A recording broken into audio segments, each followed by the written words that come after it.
ሻሎም ሻሎም ሻሎም ቤተሰብ እግዚአብሔር አምላክ አና ሐውኩም ሰላህ አዲኔ ከም ንክርስቶስ ዝገልጽ ትውልዲ ዓለም ለኸው ቤተ ክርስቲያን እዝናይ መዓልቲ ቃል ድብል ፕሮግራምና እዩ ሎም ድማ ነዚ መዓልቲ ሓፍ ደብለኩም ናይ ሓይሊ ቃል ናብ ክብር ደሳገር ቃል ክንካፈሊና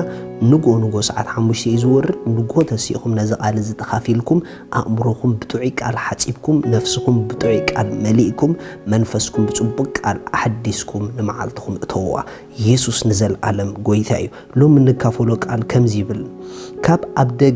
ካብ ደገ ዝመጽእ ዘይቲ ኣብ ካብ ውሽጥ ዝወጽእ ቅብአት ምውካል ይበልጽ ካብ ደገ ዝመጽእ ዘይቲ ኣብ ካብ ውሽጥ ዝወጽእ ቅብአት ምውካል ይበልጽ ሃሌሉያ ክደግሞልኩም ካብ ደገ ዝመጽእ ዘይቲ ኣብ ካብ ውሽጥ ዝወጽእ ቅብአት ምውካል ይበልጽ ቀዳማ ዮሐንስ ምዕራፍ 2:20 ንስኻትኩም ድማ ቅብአት ካብ ቅዱስ ኣለኩም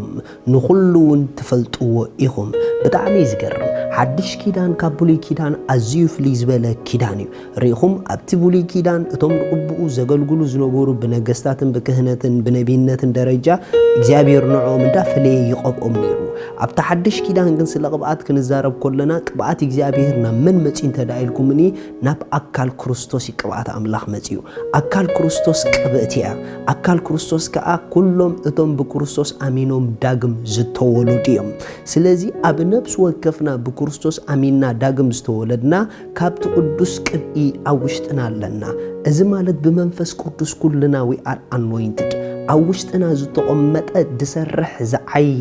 ክልውጥ ዝኽእል ነገራት ናይ እግዚአብሔር ቅብአት አሎ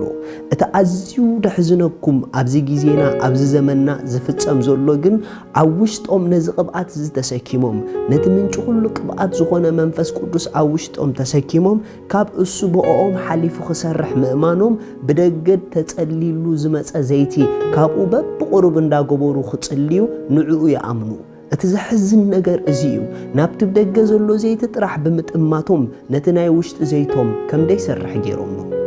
ነቲ ደገ ዘሎ ዘይቲ ጥራሕ ብጥማትና ነቲ ውሽጥና ዘሎ ዘይቲ ከምደይ ንጥቀመሉ ገይሩና ሓወይ ሓፍተይ ካብ ናይ ደገ ዘይቲ ዝበልጽ ናይ ውሽጥ ቅብአት ከም ዘለኪ ኣይትዘንግዒ እስኺ ካብ ናይ ደገ ዘይቲ 10 ግዜ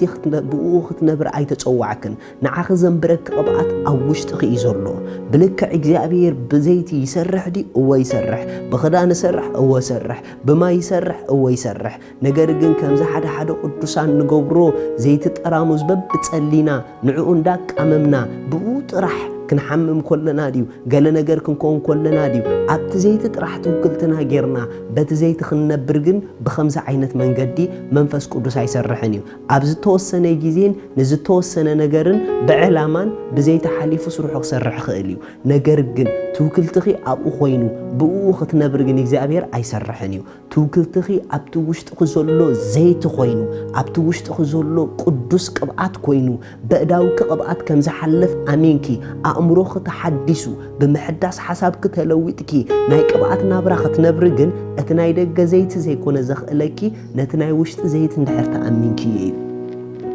ብጣዕሚ ዝሕዝን ነቲ ናይ ውሽጢ ዘይትና ረሲዕና ጥራሕ ብደገ ዝተጸለየሉ ዘይቲ ክንደልል ጎይ እንድሕር ኮይና ማእሲና ደኣ ናይ ቅብአት ናብራ ክንነብር ማእሲና ደኣ እቲ ባና ዘሎ ዘይቲ በእዳውና ሓሊፉ ናይ ቅብአት ነገር ከርኤና ማእሲና ደኣ በቲ ኣብ ውሽጥና ዘሎ መንፈስ ህይወትና ክጥቀመላ ክንሪኦ ማእስ ደኣ ክኸውን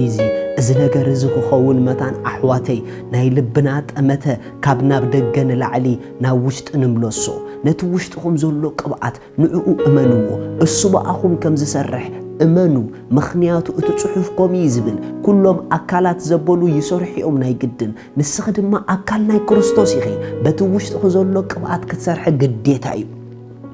ሪኢኹም ኣሕዋት ካብ ነቲ ኣብ ውሽጥና ዘሎ ሓለዋ መንፈስ ቅዱስ ምእማን ንላዕሊ ንድተጸለየሉ ክዳን ንድተጸለየሉ ናይ ኢድና ኣምኖ ይበዝሕ ብጣዕሚ ጌጋ መስመሩ ዝሰሓተት ተኣማምና ብጣዕሚ ዝሕዝን ንምንታይ ተተባሃለ ሓላው ልዑላ ውሽጥኹ ከሎ ንሓለዋ ዝኸውን ተጸለየሉ ጨርቅታት ክትገዝእ ትውዕል እንድሕር ኮንኪ ጌና ንእሽተይ ክዘለኺ ጌና ኣይዓበኽን ምስትባኺ ዘሎ መንፈስ ኣይተላለኽን ጌና መን ከም ዘሎ ኣብ ውሽጥኻ ኣይፈለጥካን ማለት مالتيو لو متحقق خنغركم أحوات منفس قدوس بزيت خسرح كله نزتوسن جيزين بعلامان أبتا زدليا ساعات سريح يزود كم زحج قدوسان نقبرو زلنا جن زيت بب بتسألينا نتناي وشتنا زيت قديفنا نت زيت راح كنتكم نت زيت مستودغا عندنا زيت تسأليلنا خندلي نخمز عينة يوت كريستنا أي تتصوعنا كريستنا مستوشت خزلو زيت ركب جيركي ناي زيت هيوت كتنبري تتصوعكي لومي أكل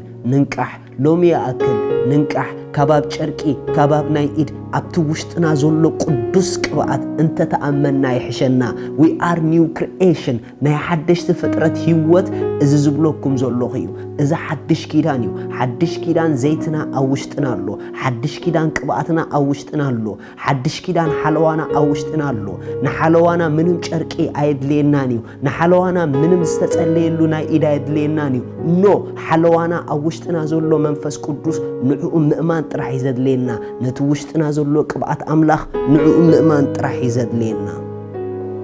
سلازي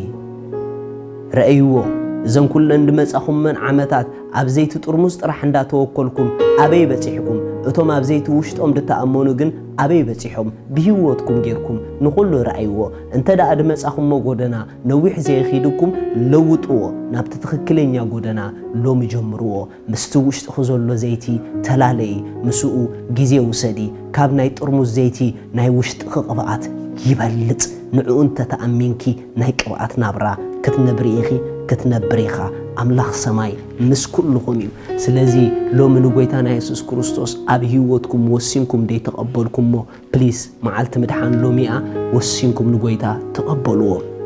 أتوم كتقبلوا دوسنكم ذات صلوة زي أمساي تسأليو إجابي رابو سلو ودخا يسوس كريستوس يمسكنا كاللغو سلاتي